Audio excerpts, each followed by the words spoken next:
समस्याएं वही हैं पूरे देश की।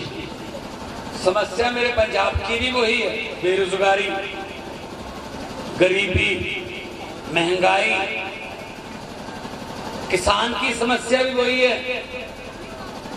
गन्ना आपके भी यहाँ पैदा होता है, गन्ना हमारे भी यहाँ पैदा होता है, और गन्ने के लिए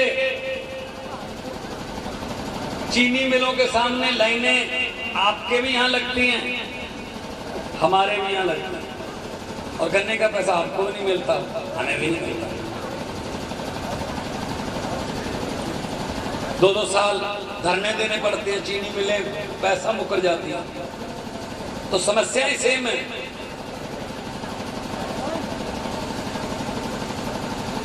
पार्लियामेंट में, लोकसभा में मुझे लोगों ने दूसरी बार भेजा, संगरूर के लोगों ने, और मैं वहां में पूछता रहता हूं अक्सर मोदी सरकार से कि बताइए मोदी जी अच्छे दिन कब आने वाले हैं। और मुझे पता है अच्छे दिन नहीं आने वाले हैं। हाँ, अच्छे दिन तो नहीं आने वाले, लेकिन उत्तराखंड के और पंजाब के लोगों के 2022 में आम आदमी पार्टी के रूप में सच्चे दिन आने वाले हैं। सच्चाई और ईमानदारी की सरकार आने वाली है, जिसमें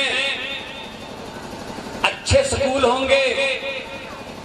सरकारी स्कूल में पढ़कर हमारे बच्चे अफसर बनेंगे, जिसमें अच्छा इलाज मिलेगा बुजुर्गों को, हॉस्पिटल मिलेंगे,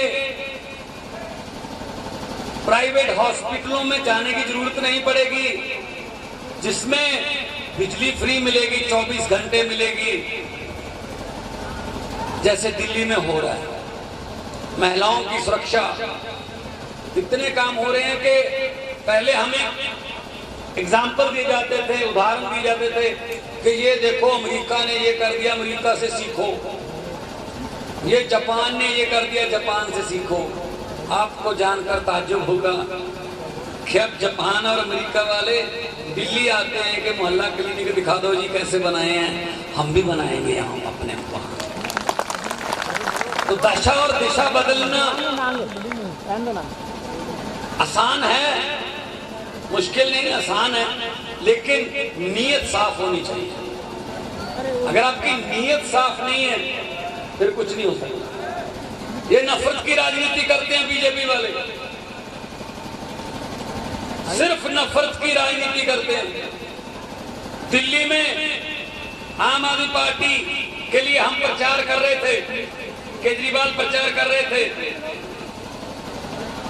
और अमित शाह भी प्रचार कर रहा था, पूरी फौज के साथ प्रचार कर रहा था। हम कह रहे थे इतने मोहल्ला क्लिनिक बन गए, इतने और बनाएंगे।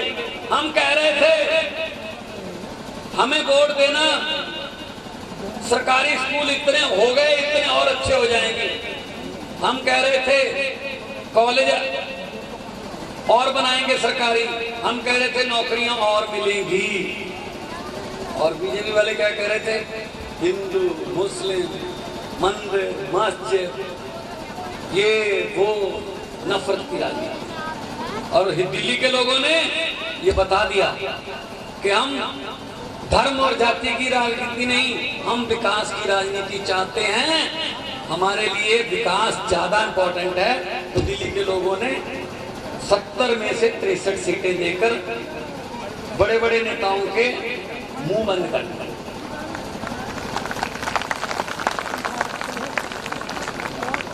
असल में इनके मुंह को खून लगा हुआ है, तो ये ऐसी बातें करते हैं, हर रोज ऐसी बातें करते हैं। वो राहत इंदौरी का शेर है कि कबूतर को खुली छत बिगाड़ देती है, कबूतरों को खुली छत बिगाड़ देती है, आदमी को बुरी लत बिगाड़ देती है। जुर्म करने वाले इतने बुरे नहीं होते, पर सजा ना देकर अदालत बिगाड़ देती है। उनका हौसला बढ़ जाता है, फिर हमारा को क्या कर लेगा। तो इसलिए हम आपके पास आए हैं,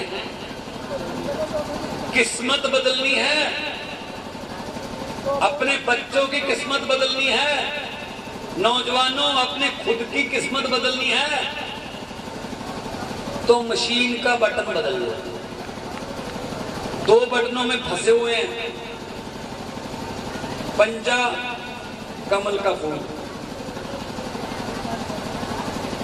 दिल्ली में मुझसे पत्रकारों ने पूछा कि जी ये कैसे हो गया, क्या आपने दूसरी बार सरकार बना ली और दूसरी बार 60 से ऊपर सीटें आई हैं।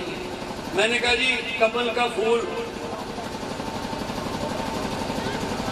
कांग्रेस का चलो छोड़ दो, कांग्रेस तो दिल्ली में 2015 में भी उनकी सीटें 0 थी, 2020 में भी 0 हैं, उनको तो कोई नुकसान नहीं हुआ, उन्होंने तो अपनी पोजीशन बना के रखी हुई है, वो तो 0 पे ही खड़े हैं। कहते जी बीजेपी को कैसे हराया, इतनी आंधी में, मोदी की इतनी आंधी चल रही थी तो कैसे हराया। मैंने कहा जी उनका चुनाव चिन्ह क्या है, कमल का फूल। कमल का फूल कहाँ उगता है, कीचड़ में, और कीचड़ को साफ कौन करता है, झाड़ू। मैंने कहा मरवा झाड़ू था साफ कर, तो आप भी कर दो, झाड़ू आपके पास है। इस झाड़ू से पहले हम सिर्फ मकान या दुकान साफ किया करते थे, अब इस झाड़ू से अरविंद केजरीवाल की अगुवाई में पूरा हिंदुस्तान साफ किया जाएगा, राजनीतिक गंदगी साफ की जाएगी। हुकूमत वो करते हैं जिनका दिलों पर राज होता है, हुकूमत वो करते हैं जिनका दिलों पर राज होता है। यूं कहने को तो मुर्गे के सर पे भी ताज होता है,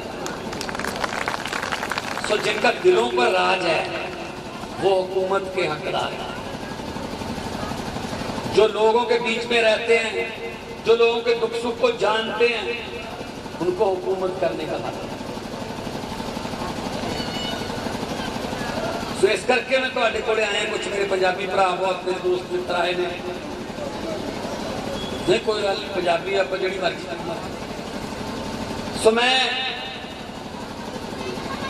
पंजाब तो, क्योंकि साढ़े भी मैंने लगता है जिस दिन उत्तराखंड में चुनाव होगा उसी दिन पंजाब में होगा, तो हमारे भी यहाँ बहुत कंपेन जोर शोर से चल रही है। लेकिन आप लोगों का प्यार और आप लोगों का इज्जत मान मुझे यहाँ पे खींच के लाया।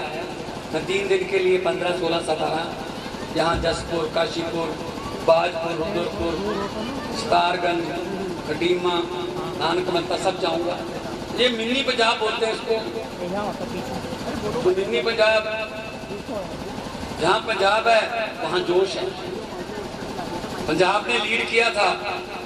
अभी एक अभिनेत्री क्या कह रही थी, 1947 में आजादी हमें भीख में मिली थी, भीख में। शहीद आजम भगत सिंह की फांसी को भूल जाएं, करतार सिंह सराबा, शहीद उधम सिंह, राजगुरु सुखदेव, अशफाक उल्लाह, चंद्रशेखर याद, इनकी कुर्बानियों को भूल जाएं। आजादी तो कहते आपने लिया 2014 में जब मोदी जी आए। मैंने कहा 2014 में तो गुलाम हुए हैं, अब तो हमें ये भी पता करना पड़ता है क्या खाएंगे आजाद को, वो बताएंगे, क्या पहनेंगे वो बताएंगे, कौन सी जाति मिली।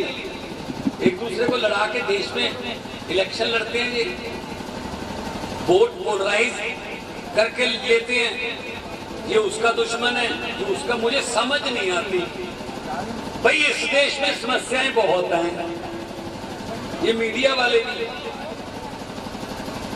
जहां पे कोई घटना हो जाए बड़ी, कोई ऐसी घटना हो जाए जिसमें सरकार जवाब नहीं दे सकती, उसी दिन कहने लगते हैं पाकिस्तान में टमाटर 1.5 150 रुपए किलो हो गया। हमने क्या लेना देना यार उनसे? हमारा बताओ भाई, हमारे सरसों का तेल कितना है, हमारे पेट्रोल का रेट कितना है, डीजल का कितना है, हमारे बाजार के रेट बताओ। उनसे हमने क्या लेना देना भाई? ये डराते हैं।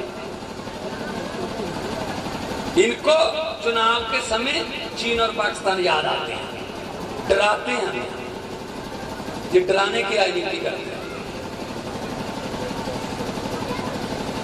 तो मैंने तो जाती है 15 लाख की रकम लिखने से पहले स्याही सूख जाती है। काले धन के बारे में सोचता हूं तो कलम रुक जाती है। 15 लाख की रकम लिखने से पहले स्याही सूख जाती है। हर बात ही जुमला निकली, हर बात ही जुमला निकली। अब तो मोदी जी ये भी शक है, क्या चाय बनानी आती है?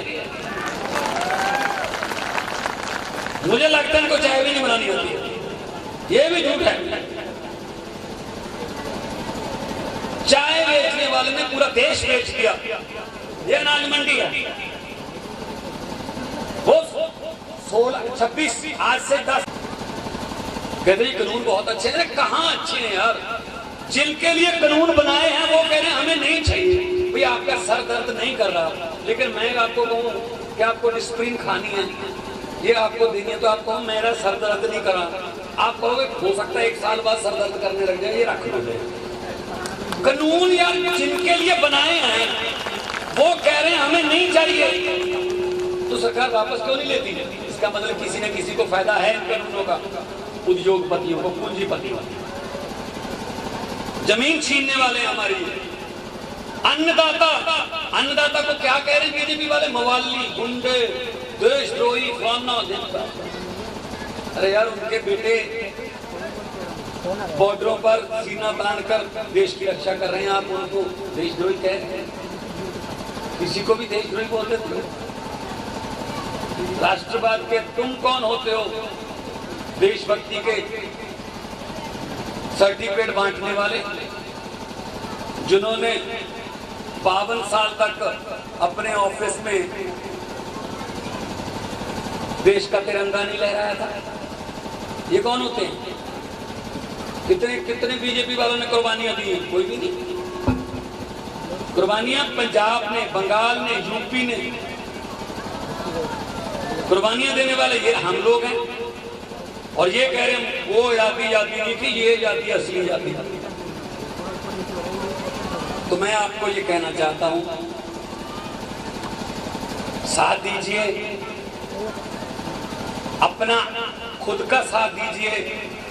अच्छे लोगों को चुनकर विधानसभा में, पार्लियामेंट में भेजिए तो अच्छे कानून बनेंगे। अगर ऐसे लोगों को भेजोगे उन्होंने तो बेच देना है। देखो रेल बेच दी, तेल बेच दिया, एयरपोर्ट बेच दिए, जहाज बेच दिए, भेल बेच दी, LIC बेच दी। कौन सी चीज रहेगी? जनता को भी बेच देंगे, जनता को भी बेच देंगे। सो इसलिए अपनी कीमत पहचानिए, अपनी वोट की कीमत पहचानिए और अच्छे लोगों को। आम आदमी पार्टी का चुनाव चिन्ह झाड़ू है और झाड़ू सफाई करता, मैं पहले ही बोल चुका हूं जी। डॉक्टर साहब ਤੁਹਾਡੇ इत्थों के प्रभारी ने और अच्छे इन्होंने वर्गे लोगों को चुन के भेजो। ऐसे लोगों को चुन के भेजोगे जो आपके दुख दर्द को जानते हैं, तो आपके दुख दर्द की वहाँ बात होगी। ਸਾਡਾ ਹਰ ਇੱਕ ਪ੍ਰੋਗਰਾਮ ਦੇਖਣ ਅਤੇ ਸਾਡੇ ਨਾਲ ਜੁੜਨ ਲਈ ਸਬਸਕ੍ਰਾਈਬ ਕਰੋ ਬਨੇਰਾ ਟੀਵੀ ਅਤੇ ਨੋਟੀਫਿਕੇਸ਼ਨ ਲਈ ਬੈਲ ਆਈਕਨ ਤੇ ਕਲਿੱਕ ਕਰੋ।